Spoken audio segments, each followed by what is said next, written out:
शान गाड़ी में बैठने के बाद कहता है कि सही में अभी तो मुझे ऐसा लग रहा है कि मेरा कल रात का जो पूरा हैंगओवर था वो तो अब तक नहीं उतरा है। और फिर तो अपने आप को थोड़ा सा काम डाउन करने का ट्राई करता है, लेकिन तभी अगले सेकंड उससे रियलाइज होता है कि उसके साइड में बैठी हुई शुई नहीं पता बट उसको तो कुछ ज़्यादा घूर के दिख रही थी। जिस पर अगले सेकंड उसे थोड़ा सा कहता है भी कि शुई अभी क्या तुम मुझे ऐसी बहुत घूरते हुए मुझे स्टेयर करना बंद करोगी और है क्या तुम मुझे बस थोड़ी सी स्लीप लेने दोगी। वो कहती कि अरे मैं भला तुम्हें कहाँ घूर रही थी, मैं तो बस विंडो से बाहर देख रही थी और कुछ नहीं। अब वो मन में कहती भी कि सेम है, जब सब लोग कार के अंदर बैठे तब से तो पूरा शांति हो गया, ये तो बस सोने की कोशिश ही कर रहे। और एक मैन जो कि थोड़ी टाइम पहले मुझसे इतना ज़्यादा फ्लैटी तरीके से बात कर रहा था, मेरे को ज़्यादा क्लोज था, वो अगले सेकंड जब हम लोग कार के अंदर बैठ गए वो कम्प्लीटली डिफरेंट पर्सन बन के इतना कोल्ड हो गया। ये चीज़ तो मुझे कुछ ज़्यादा अलग भी लग रही है। लेकिन तभी अगले सेकंड तो शान उसके हाथ की पकड़ लेता है, ये चीज़ को भी नोटिस करती है। और अगले सेकंड उसके हाथ को बहुत पोलाइटली पकड़ के उसको थोड़ा सा हाथ से टाइट से पकड़ने लग गया था। लेकिन तभी अगले सेकंड जब शुई उसके हाथ को छुड़ाने का ट्राई करती है तब तो शान उसकी इस बात को भी नहीं मानता। अगले सेकंड तो उसके हाथ को कुछ ज़्यादा टाइट से पकड़ लेता है। अगले सेकंड उसे कहता है कि ठीक है शुई, तो फिर जैसे मैं तुम्हें तुम्हारे बिल्डिंग में छोड़ दूंगा और फिर जैसे तुम्हारा पूरा कंपनी का काम खत्म हो जाएगा तब मैं तुम्हें बाद में तुम्हें लेने के लिए भी आ जाऊँगा, मैं तुम्हें पिकअप कर लूँगा। और फिर जब उसने ऐसे उसके हाथ को पकड़ के रखा हुआ था और उसने पूछा था कि क्या उसे पिकअप करने के लिए आ जाए, तब उसे हम कह के हाँ भी कहती है। डैन सीन सीधा शुई के वर्क प्लेस में शिफ्ट होता है, जहाँ पे जब उसने अपना थोड़ा सा काम कर लिया था और उसका ब्रेक चल रहा था तब वो कहती कि ठीक है तो मैं थोड़ा सा सोशल मीडिया स्क्रॉल कर लेती हूँ, इसके पहले मुझे काम में जाना पड़े। और तभी उसे अपनी उसी न्यूज़ की ही थोड़ा सा पोस्ट दिखाई देता है जिसमें वो कह रही थी कि लाइफ हो लाइफ से में भी तो मुझे सीधा मेरी लाइफ में पैदा होने के बाद इतना ज़्यादा काम करना पड़ रहा है, ये देखो सारे लोग तो बस मुझसे काम ही करवा रहे। जिस पर कहती कि वो अच्छा ऐसा और तुम्हें शायद से कुछ ज़्यादा तुम बहुत ज़्यादा आजकल काम कर रही हो जो तुम ऐसा कह रही हो। जिस पर अगले सेकंड उसे उसका कोई रिप्लाई तो नहीं आता, बट अगले सेकंड उसे शान की इसका रिप्लाई आता है और वो कहती कि ओ वाह तो फिर आप अब तक ऑनलाइन थी और क्या आपको सही में मुझसे वो रिप्लाई दे के क्या आपको मुझे एम्बेरस करना चाहिए था। वो कहती कि अरे नहीं, मैं भले तुम एम्बेरस खा कर रही थी, मैं तो बस तुम्हारे पोस्ट को देख रही थी और कुछ नहीं। बट वेल तुम मुझे बताओ कि भला तुमने वापस से काम को कब स्टार्ट किया, और वेल वाई तुम्हारी जितनी जो भी यंग पर्सन है उसके अंदर क्या इतनी ज़्यादा लेजीनेस भरी रहनी चाहिए। और वो कहती कि वाह शुई तुम तो भी बिल्कुल एग्जैक्ट सेम मेरे अंकल की साइड ले रही हो और तुम तो उनकी तरह ही बात कर रही हो, तो फिर क्या ऐसा है कि तुम ही वो पर्सन हो जिसको मेरे अंकल डेट कर रहे। वो कहती कि वेल इस बात पर तुम शांत रहो, मैं तुम्हें कोई रिप्लाई नहीं दूंगी। वो कहती कि हाँ वेल मुझे तो लगा ही था कि जब मेरे अंकल के फ़ोन में उन्होंने अपनी गर्लफ्रेंड का number my little dear baby से कुछ और चेंज कर लिया था और उन्होंने ऐसे रख दिया था तब मैंने फिगर आउट कर ही लिया था कि पक्का पर्सन तुम ही होगी। वो एक्साइटेड होते हुए कहती कि ओह तुमने चीज़ को देखने के बाद ये एज्यूम कर लिया कि वो मैं ही थी, तो वेल क्या तुम्हारे जो अंकल है उनकी क्या पहले भी कुछ और ज़्यादा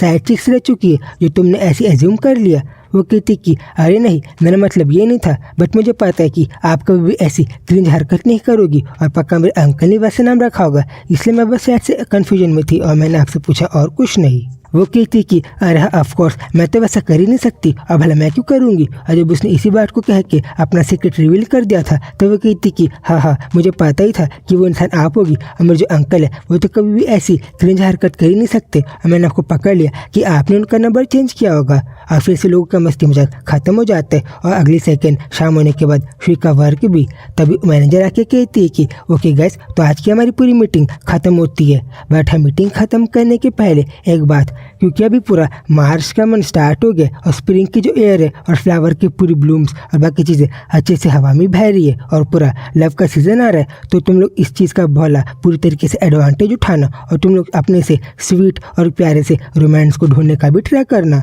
वो पूछती कि वो चीफ एडिटर तो क्या आपने भी अपना बॉयफ्रेंड ढूंढ लिया। वो कहती कि वेल इस बात का आंसर मैं तुम्हें देने नहीं वाली, बट वेल कुछ दिनों पहले जो बॉस है उन्होंने इंटरनेट कंपनी के और बाकी चीज़ों के लोगों को कहा था कि हम सारे डिपार्टमेंट के लोग मिलकर एक मिक्सर का यानी कि कोई फंक्शन रखने वाले हैं, इसलिए हाँ शुई मैं ऐसा चाहती हूँ कि उस फंक्शन में तुम जरूर से आओ, क्योंकि बॉस ने मुझसे कहा था कि वो चाहती है कि तुम वहाँ पे जरूर से आओ, तो फिर क्या तुम मिले ऐसा फेवर कर सकती हो। वो कहती कि अरे हाँ चीफ एडिटर जब आप मुझसे इतनी ज़्यादा पोलाइटली कह रही हो तो भले मैं वहाँ पे क्यों नहीं आऊँगी, और ऑफकोर्स मैं आऊँगी। और वो मन में कहती कि तो वेल अब शायद से मुझे अपने बॉयफ्रेंड शान से पूछना पड़ेगा कि क्या मैं वहाँ पे जा सकती हूँ या फिर नहीं। जिस पर अगले सेकंड थोड़े टाइम बाद वो लोग एक दूसरे को बाय कहते हैं कि हम लोग कल मिलेंगे और आगे बढ़ने लग जाते हैं। और तभी उसकी एडिटर उसे कहती कहती भी कि बैठा शुई, अभी आज तो तुम बहुत ज़्यादा अमेजिंग भी दिख रही हो, जो कॉम्प्लीमेंट तुम्हें देना भूल गई थी। तो फिर वेल, तुम जब आज इतनी ज़्यादा अमेजिंग दिख रही हो, तब क्या तुम अपने बॉयफ्रेंड के साथ कहीं रात में घूमने भी वाली हो? उस यस कह के आग भी बढ़ने लग जाती है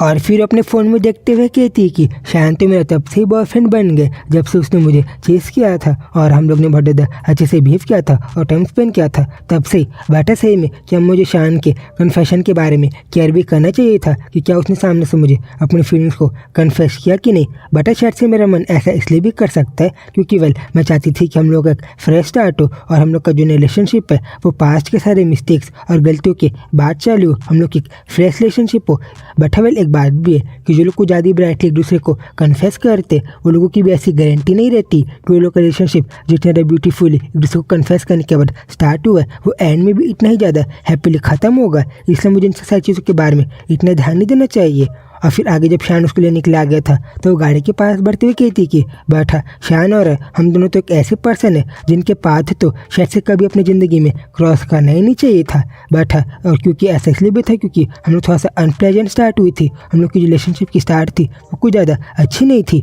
बैठा येट सेम है, शांत शायद से मेरे बहुत ज़्यादा अच्छा पर्सन है जिन चीज़ों को तुम्हें अपने इनर फीलिंग्स को देखते हुए ही बता सकती हो। और फिर इसी बात को कहते हुए उसके पास आग भी बढ़ने लग जाती है और हमें दिखाई देता है कि कैसे शान जब उसको पिकअप करने के लिए आया था तब उसने तो बहुत ज़्यादा फ्लावर के प्यार से बुके को लेके भी आया था और कहती कि अभी ये जो मेरी इतनी सारी चीज़ें कर रहा है, क्या मैं इतना ज़्यादा एक प्रीशियस और कुछ ज़्यादा लकी इनफ लड़की नहीं हूँ जो इतनी ज़्यादा अच्छे पर्सन को अपनी लाइफ में पा पाई हो। और इससे सेम है, मुझे तो मेरी इतनी ज़्यादा अच्छे और स्वीट से प्रेजेंट हो, जो मेरा अभी प्रेजेंट का टाइम चल रहा है उसको एंजॉय करना चाहिए और इसको अच्छे से चेरिश करना चाहिए जैसे कि मैं ऑफकोर्स कर रही हूँ। और फिर सेकंड वो गाड़ी में बैठने के बाद कहती है कि मस्ती में कि ठीक है मेरे ड्राइवर, तो भले तुम कब मुझे मेरी मैंशन लेके जाओगे? वो कहते हैं कि अरे बस थोड़ी देर में, हम लोग तो जल्दी ही पहुंच जाएंगे। और फिर अगले सेकंड तो उसके साथ थोड़ा सा मस्ती मजाक भी करने लग जाती है कि वेल, क्या तुम मुझे रॉब करने के बारे में सोच रहे थे और बाकी चीज़ें। वो कहते हैं कि अरे मैं भले तुम्हें रॉब कैसे करूँगा क्योंकि मैं तो खुद ज़्यादा मेरे फादर के पैसों में ही रहता हूँ। बैठा वेल, हम लोग की जो डेस्टिनेशन है शुई वो तुम्हारा मैंशन ही होने वाला है और मैं तुम्हें कहीं और पे लेके जाने वाला हूँ। जिस पर कहती कि वो अच्छा ऐसे और तुम मुझे कहीं और लेके जाने वाले हो। और तभी हमें उसके पास की मेमोरी में पता चलता है कि कल रात को जब ये लोग चैट में बात कर रहे थे और शू ने इंडायरेक्टली उससे कहा था कि वेल शायद से कल जो मेरा मॉर्निंग में मेरा बॉयफ्रेंड मुझे लेने के लिए आने वाला है, मेरा बॉयफ्रेंड वो शायद से मेरे बहुत ज़्यादा बड़े फ्लावर के बुके को लेके भी आने वाला है, जिसमें शायद ने उससे कल तो कहा था कि वेल मैं बिजी हूँ और मैं तुम्हारे बुके शायद से कि नहीं ला पाऊंगा, बट तभी अगले सेकंड तो प्रेजेंट में उसके लिए बुके ला लिया था, जिसको देख के बहुत ज़्यादा खुश भी हो रही थी और कहती कि ठीक है शान, तुम्हें जहाँ चलना है तुम मुझे वहीं पे लेके चलो। और तुमने मेरी बस इनडायरेक्टली एक बात को सुन के तुमने मेरे लिए जो भी बुके को ला लिया, उस फ्लावर के बुके को देख के तो मैं बहुत ज़्यादा खुश हूँ। और फिर जब वो लोग ऐसे कार में आगे बढ़ रहे थे तब तो वो जो इवनिंग थी तब तो इवनिंग भी को ज़्यादा ब्यूटीफुल लग रही थी, जिसको देख के शुभी कहती कि सेम आज की तो पूरी शाम है, ये शाम तो मुझे कुछ ज़्यादा अच्छी लग रही है। और हवेल अभी का जो पूरा मोमेंट है जहाँ पे मैं शान के साथ ज़्यादा कनेक्टेड फील कर रही हूँ,